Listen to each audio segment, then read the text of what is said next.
हाँ देखिए, आज मैं आप लोगों को 9th और 10th का जो फर्स्ट चैप्टर ग्रामर है, दोनों सेम ही है। मैं आप लोगों को बहुत सरल भाषा में यह चैप्टर पढ़ाता हूँ। पहला चैप्टर आपका क्या है? Sentence and their kinds. Sentence क्या होता है और उसके प्रकार क्या होते हैं।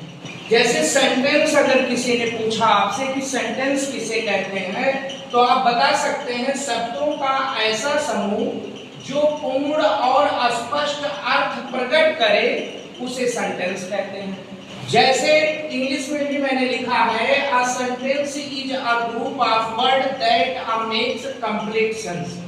ग्रुप ऑफ वर्ड का मतलब, जैसे Mohan is a good boy, एक सेंटेंस मैंने लिखा है, तो जैसे मोहन एक हो गया, इज दो, गुड तीन, बॉय चार। अब ये सब मिलाकर के वर्ड हो गए, इनको मिला के सेंटेंस तो बनता है, लेकिन उसका एक पूर्ण भाव भी निकलना चाहिए, उसकी मीनिंग सही होनी चाहिए, तब वह सेंटेंस माना जाएगा। आप लोगों को सेंटेंस समझ में आ गया? सेंटेंस किसे कहते हैं? शब्दों के समूह को जो एक पूर्ण भाव प्रकट करे, उसे हम क्या कहते हैं? सेंटेंस कहते हैं। अब सेंटेंस के कितने भाग होते हैं? सेंटेंस के दो भाग होते हैं। पहला क्या होता है? सब्जेक्ट होता है, और दूसरा क्या होता है? प्रेडिकेट। अगर आपसे किसी ने पूछा भाई सब्जेक्ट की हिंदी क्या है, तो आप बताओगे कर्ता।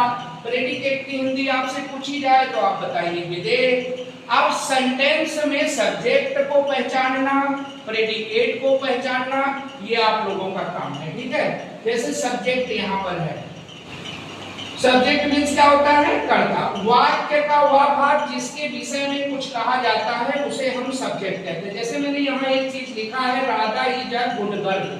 राधा एक अच्छी लड़की है। अब अच्छी लड़की है, किसके विषय में कहा जा रहा है? राधा के विषय में कहा जा रहा है, तो राधा आपकी क्या हो गई? सब्जेक्ट हो गई। इसी प्रकार दूसरा सेंटेंस मैंने लिखा है, he is going to Kanpur. वह कानपुर जा रहा है। अब इसमें सब्जेक्ट आपको बताना है, तो कानपुर जा रहा है, या बात किसके विषय में कहा जा रही है? ही के विषय में, तो ही आपका क्या हो गया? सब्जेक्ट हो गया।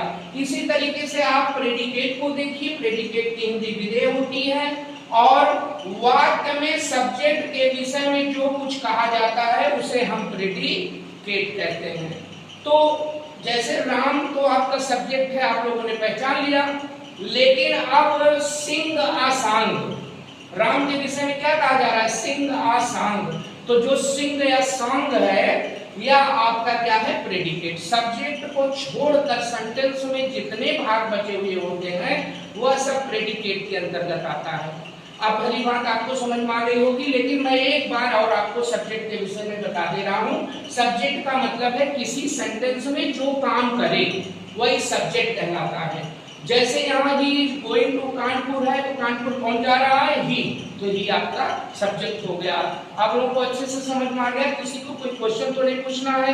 यदि पूछना है तो बताओ। तो आप लोग स्क्रीनशॉट ले लीजिए इसका।